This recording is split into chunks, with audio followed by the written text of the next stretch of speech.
अगर आप भी अपने गुलाब में गुच्छों में कलियां और फूल चाहते हैं और चाहते हैं कि छोटा सा गुलाब फूलों से भर जाए, तो दोस्तों आज की वीडियो में बहुत ही पावरफुल एक घरेलू फर्टिलाइजर शेयर करने वाली हूं, जिसका इस्तेमाल करके पूरी गर्मी आप अपने गुलाब को फूलों से भर सकते हैं। तो ये कौन सी खाद है और किस तरीके से हम अपने पौधों में इसका इस्तेमाल करने वाले आगे वीडियो में बताने वाली, तो वीडियो स्टार्ट करते हैं। नमस्कार दोस्तों, गुलाब एक परमानेंट फूल वाला पौधा है। साल भर इसमें फूल खिलते रहते हैं और मार्च अप्रैल का महीना तो ऐसा है, ये जो मौसम है, ये गुलाब का एक ग्रोइंग टाइम होता है।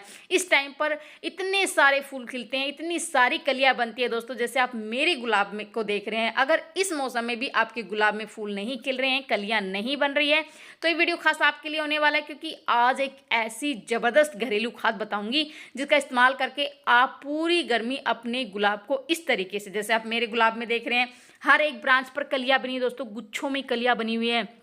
फूलों का साइज आप देख सकते हैं, क्योंकि मैं मौसम के अकॉर्डिंग अपने प्लांट को फर्टिलाइजर करती रहती हूं और वो बिल्कुल पोषक तत्वों से भरपूर होते हैं। जो भी कमियां हमारे प्लांट में होती है वो उनसे पूरी हो जाती है, जिससे हमारे प्लांट की ग्रोथ है वो काफ़ी ज़बरदस्त होती है, काफ़ी ज़्यादा घना हो जाता है।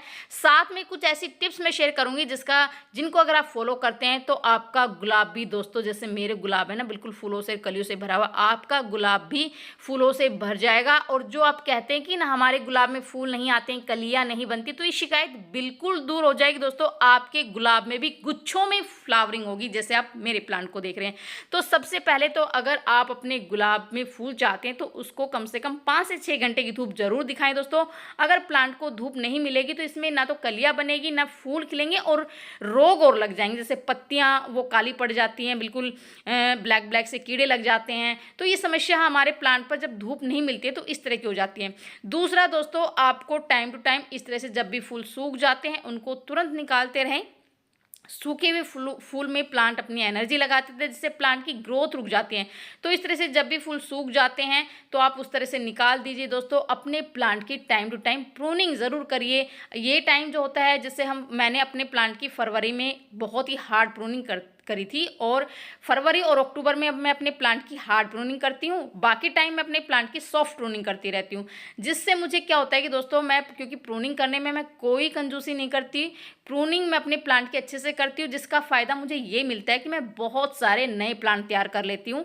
क्योंकि जब भी मैं प्रून करती हूँ हार्ड ब्रांचेस निकलती है, और उन्हीं हार्ड ब्रांचेस से मैं ढेर सारे नए प्लांट तैयार कर लेती हूँ। जैसे आप देख सकते हैं किस तरह से इतने सारे जो गुलाब है मैं कटिंग से तैयार कर लेती हूँ दोस्तों। ये मैं महीने 1.5 महीने का रिजल्ट दिखा रही हूँ, और अभी मैंने 10-15 दिन पहले भी अपने प्लांट की जो है प्रूनिंग की थी, और तब भी मैंने कटिंग लगाई थी। देखिए ये मेरा बिल्कुल, क्योंकि मैं बहुत सारे नए पौधे तैयार कर लेती हूँ, मैं पड़ोसियों को भी दे देती हूँ, रिश्तेदारों में भी भेज देती हूँ बहुत सारे प्लांट, और कोई मांगता है मैं इस प्लांट की जो कटिंग है वो झट से दे देती हूँ। क्योंकि मेरा जो ये गुलाब है इसमें इतनी ज़बरदस्त फ्लावरिंग होती है, और जो भी कोई इस प्लांट को देखता है ना वो मेरे से कटिंग ज़रूर मांगता है। दूसरा फ़ायदा दोस्तों ये होता है कि जहाँ जहाँ से हम कट करते हैं वहीं से नई नई बेसल शूट्स निकलती है, और उन्हीं पर कलियां बनती है, जैसे देख सकते हैं। क्योंकि प्लांट पुरानी जो है ना ब्रांचेस पे कलियां नहीं बनाता है, जो भी नई ब्रांचेस निकलती है उन्हीं पे प्लांट कलियां बनाता है।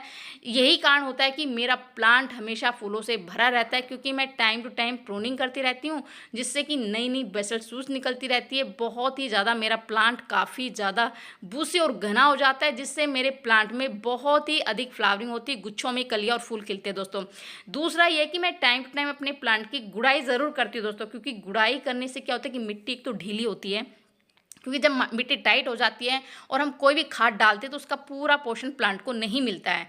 तो इस तरह से अगर टाइम टू टाइम हम और ये कोशिश करें कि जब भी आप अपने प्लांट को फर्टिलाइज़र करें, अब उससे पहले आप गुड़ाई ज़रूर करें, जिससे कि प्लांट का पूरा जो भी हम खाद डालते हैं उसका पूरा पोषण प्लांट की जड़ों को मिले, जिससे प्लांट की जड़ों का विकास हो, प्लांट हेल्दी रहेगा और उसमें बहुत ही अच्छे से फ्लावरिंग होगी दोस्तों। दूसरा दोस्तों ये कि सूर्य का सीधा प्रकाश प्लांट को मिलता है, इसकी जड़ों को मिलता है, और ऑक्सीजन प्रॉपर जड़ों को मिलती है, जिससे प्लांट में किसी भी तरह का फंगस का कीड़ों का अटैक नहीं होता है, जिससे हमारे प्लांट में काफ़ी अच्छी ग्रोथ भी होती है। और छोटे छोटे जो गुलाब होते हैं ना वो फूलों से इस तरह से भर जाते हैं, कलियां से भर जाते हैं। तो ये चीज़ें आप ज़रूर करें समय समय पे। तीसरा दोस्तों ये कि आप अगर इस तरह से फ्लावरिंग चाहते हैं, गुच्छों में कली और फूल चाहते हैं, और चाहते हैं कि साल भर हमारा जो गुलाब है फूलों से भरा रहे, तो इस टाइम पर जो खाद मैं बताने वाली हूँ उसके लिए आपको इस तरह से एक बाल्टी लेनी है, उसमें 2 लीटर के करीब आप पानी ले लीजिए, और उसमें सबसे पहले खाद जो मैं डाली दोस्तों ये है गोबर की खाद। ध्यान ये रखना है कि अगर आप गोबर की खाद ले रहे हैं तो सिर्फ गोबर की खाद होनी चाहिए, कम से कम 1.5 से 2 साल पुरानी। अदरवाइज आप वर्मी कंपोस्ट या किचन वेस्ट कंपोस्ट का भी इस्तेमाल कर सकते हैं। अगर आपके पास गोबर की खाद है तो कोशिश करें कि आप गोबर की खाद ही लें, क्योंकि गोबर की खाद प्लांट्स के लिए संपूर्ण खाद मानी गई है। इसमें बहुत सारे पोषक तत्व होते हैं जो कि प्लांट की अच्छी ग्रोथ के लिए और अधिक फ्लावरिंग के लिए बहुत ही ज़्यादा ज़रूरी है। तो आपको 2 से 3 मुट्ठी गोबर की खाद लेनी दोस्तों। उसके बाद दूसरी चीज़ जो मैं ले रही हूँ, ये भी आपके किचन में ही आप बहुत ही आसानी से मिल जाएगी, जो कि बेसन। 2 चम्मच के करीब मैंने बेसन ले रही दोस्तों, क्योंकि बेसन हमारे प्लांट के लिए बहुत ही बढ़िया होता है। ये जैविक और सस्ता पोषक तत्वों से भरपूर होता है। इसमें भरपूर मात्रा में नाइट्रोजन, पोटेशियम, मैग्नीशियम, इसके अलावा बहुत सारे पोषक तत्व होते हैं दोस्तों। तीसरी चीज़ भी आपके किचन में ही मिल जाएगी, जो कि ले रही हूँ मैं मसूर दाल का पाउडर। ये हमारे गुलाब के लिए वरदान है दोस्तों, क्योंकि इसमें भरपूर मात्रा में नाइट्रोजन होता है। ये प्लांट को हरा भरा घना तो बनाती है, साथ में बहुत ही ज़्यादा संख्या में फूल खिलते हैं, काफ़ी बड़े बड़े साइज़ के फूल खिलते हैं। तो 2 चम्मच के करीब ही आपको ये मसूर दाल का पाउडर लेना है। मसूर दाल को पीस लेना है, उसका पाउडर बना लीजिए और उसका इस्तेमाल आप इस फर्टिलाइज़र में ज़रूर करिए दोस्तों। बहुत ही बढ़िया जो रिजल्ट मिलेगा।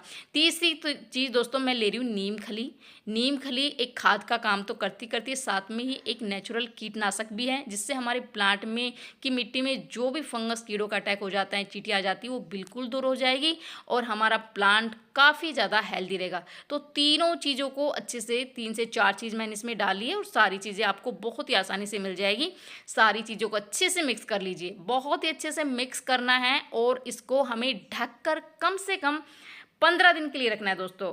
लेकिन ये याद रखें कि बीच बीच में आपको इस तरह से हिलाते ज़रूर रहना है और दिन में 1 या 2 बार आप इस तरह से हिला लीजिए, ताकि हमारा जो फर्टिलाइज़र है वो बहुत ही अच्छे से बनकर तैयार हो जाए दोस्तों। तो इस तरह से आप इसको ढककर छाया वाली जगह पर रख दीजिए। 15 दिन बाद हम इसका इस्तेमाल अपने पौधों में करेंगे दोस्तों। तो देखिए दोस्तों 15 दिन हो चुके हैं और हमारा जो फर्टिलाइज़र है वो बिल्कुल परफेक्टली बनकर तैयार है। बहुत ही पावरफुल है, घरेलू है, बिल्कुल ऑर्गेनिक फर्टिलाइज़र है। अगर इसका इस्तेमाल आप अपने गुलाब में करते हैं, और ऐसा नहीं कि आप इसको गुलाब में इस्तेमाल कर सकते हैं, जितने भी आपके प्लांट है, फूल फ्लावरिंग प्लांट, फ्रूटिंग प्लांट या वेजिटेबल अगर आप लगाते हैं, किचन गार्डनिंग आप करते हैं, तो सभी में आप इसका इस्तेमाल कर सकते हैं दोस्तों। देखिए मैंने तो इतना सारा जो फर्टिलाइज़र बनाया है और मैं सभी पौधों में इसका इस्तेमाल करने वाली हूँ। तो आप इसमें 3 से 4 गुना सिंपल पानी ऐड कर लीजिए। जितना हमारा फर्टिलाइज़र है उससे 3 से 4 गुना सिंपल पानी इसमें डाल दीजिए दोस्तों। और उसके बाद अच्छे से मिक्स करने के बाद जितने भी आपके फ्लावरिंग प्लांट है, फ्रूटिंग प्लांट है, और आप अगर आप सब्जियों के प्लांट आपने लगा रखे हैं, तो ये गर्मियों के लिए बहुत ही बढ़िया है दोस्तों। गर्मियों में आपके प्लांट की ग्रोथ है वो बहुत ही सुपर फास्ट होगी और फल फूलों की संख्या है वो बहुत ही ज़्यादा होगी, क्योंकि ये मिट्टी को उपजाऊ बनाता है। मिट्टी में जो भी सूक्ष्म जीव होते हैं उनकी बढ़ोतरी करता है, जिससे हमारे मिट्टी में बहुत ही बढ़िया एक जान आ जाती है और हमारे प्लांट काफ़ी, अगर मिट्टी में जान होगी, मिट्टी हेल्दी होगी, मिट्टी में पोषक तत्व होंगे, तो हमारे प्लांट भी काफ़ी ज़्यादा हेल्दी और बूसी रहेंगे। उसमें फल फूलों की कमी कभी नहीं होगी दोस्तों। तो आपको मिट्टी पर काम करना है, मिट्टी को बहुत ही ज़्यादा उपजाऊ बनाना है, जिसमें इस मिट्टी में जो भी प्लांट लगे होंगे उसमें बहुत ही ऐसी फ्लावरिंग होगी, जैसे आप मेरे प्लांट को देख रहे हैं दोस्तों। तो इस तरह से आप अपने गुलाब में तो इसको डालिए, साथ में आप जितने भी फ्लावरिंग प्लांट है साथ में काफ़ी सारा इस तरह से फर्टिलाइज़र आप बनाकर अपने पौधों में डाल सकते हैं दोस्तों। और इस तरह से छोटे छोटे जितने भी गुलाब है और गुड़हल है, उस तरह से आपके जो प्लांट है वो फूलों से भर जाएंगे, काफ़ी मोटी मोटी कलियां बनेगी दोस्तों।